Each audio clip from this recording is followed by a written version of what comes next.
Assalamualaikum warahmatullahi wabarakatuh. Perkenalkan, nama saya Reza Dwi Wahyu Kurniawan dengan NIM 25070110437 Video ini dibuat untuk memenuhi tugas literasi digital kelas Bunga Cengkeh 6. Baiklah, tanpa berlama-lama, marilah kita masuk ke pemaparan materi yang akan saya bacakan.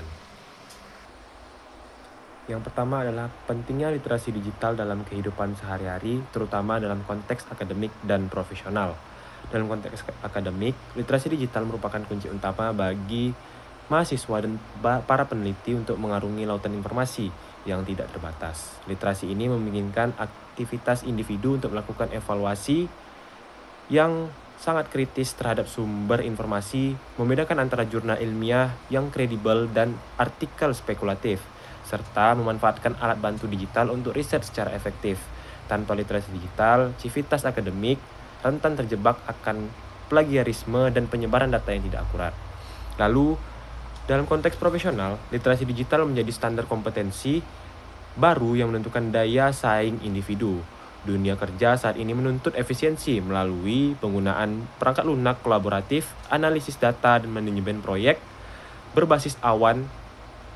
Profesional yang literat secara digital mampu menjaga reputasi instansi melalui komunikasi yang beretika serta memastikan keamanan data sensitif perusahaan dari ancaman cyber yang terus berevolusi.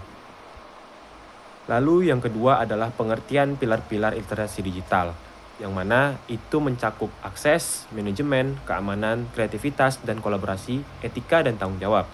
Yang pertama itu adalah akses. Itu merupakan kemampuan dasar untuk menjangkau sebuah informasi melalui perangkat dan jaringan internet secara fungsional.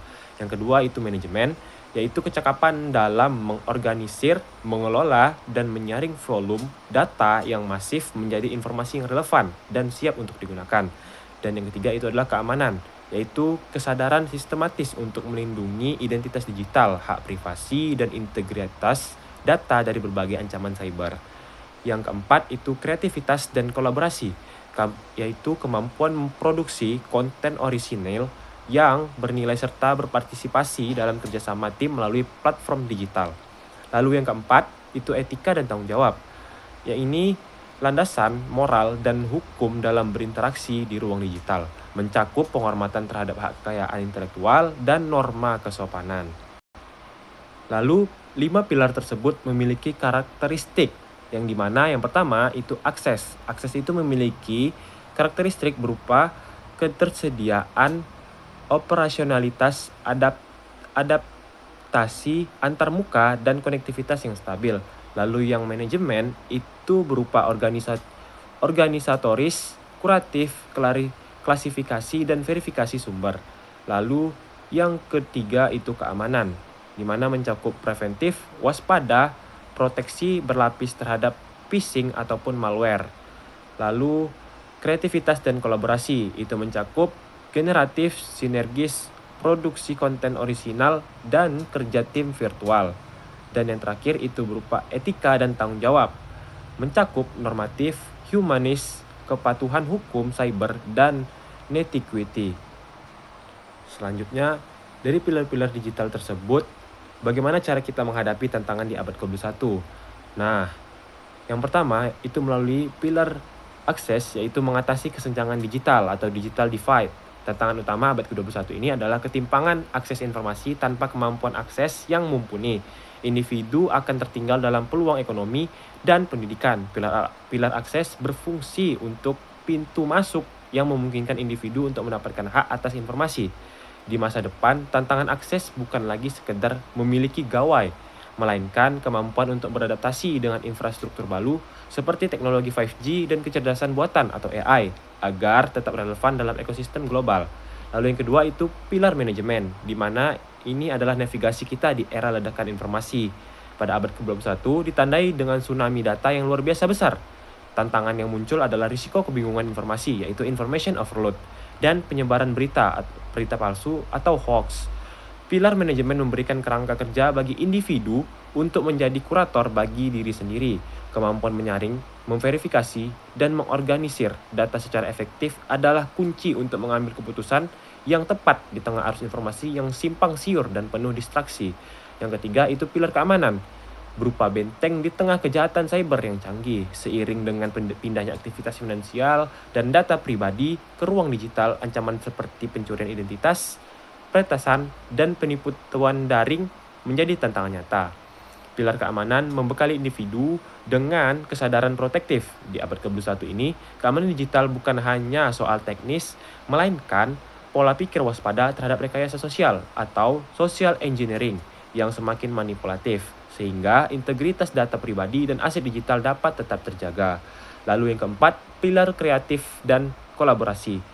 Kunci ekonomi kreatif global, di mana pasar kerja abad ke-21 sangat menghargai inovasi dan kerja sama lintas batas tanpa sekat geografis. Pilar kreativitas memungkinkan individu untuk menawarkan solusi baru dan nilai tambah melalui konten digital. Lalu, sementara itu, pilar kolaborasi menjawab tantangan kerja jarak jauh berupa remote work.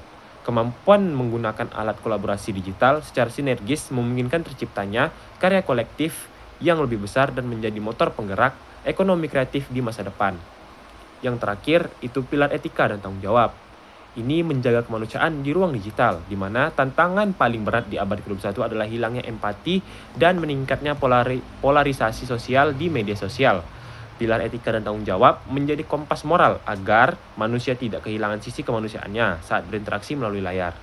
Dengan menjunjung tinggi tanggung jawab digital, individu dapat meminimalkan dampak negatif seperti perundungan cyber atau cyberbullying dan ujaran kebencian, sehingga terciptanya ekosistem digital yang sehat, inklusif, dan berkelanjutan. Selanjutnya itu adalah bagaimana cara kita mengimplementasikan dan solusi praktis dalam memanfaatkan dunia digital ini. Yang pertama itu adalah pada bagian akses, di mana kita dapat menggunakan WiFi perpustakaan dalam mode offline, unduh materi saat sinyal kuat. Lalu pada manajemen, dalam manajemen ini kita membuat standar penamaan file, itu berupa contohnya tanggal, nama, dan jenis dari file tersebut. Lalu kita melakukan kurasi rutin. Lalu yang ketiga itu adalah keamanan, di mana kita mengaktifkan 2FA, lalu menggunakan password manager, lalu memverifikasi URL atau HTTPS. Selanjutnya itu kreativitas dan kolaborasi, di mana kita menggunakan SOP komunikasi, komentar pada perubahan, dan sinkronisasi dalam berkata. Lalu yang terakhir itu adalah etikat dan tanggung jawab, di mana ini menyangkut tentang prinsip think before sharing. Sebelum kita menyebarluaskan berita tersebut, alangkah baiknya kita mencari terlebih dahulu kebenaran dan orisinalitas dari berita tersebut, lalu melakukan klarifikasi, koreksi jika salah memberikan informasi. Nah, mungkin segitu saja yang dapat saya paparkan pada materi di video kali ini. Mungkin apabila ada kesalahan ataupun kekurangan dari setiap kata yang saya ucapkan dan materi-materi yang saya berikan, saya mohon maaf. Saya Reza Dwi Wahyu Kurniawan, mohon pamit undur diri. Assalamualaikum warahmatullahi wabarakatuh.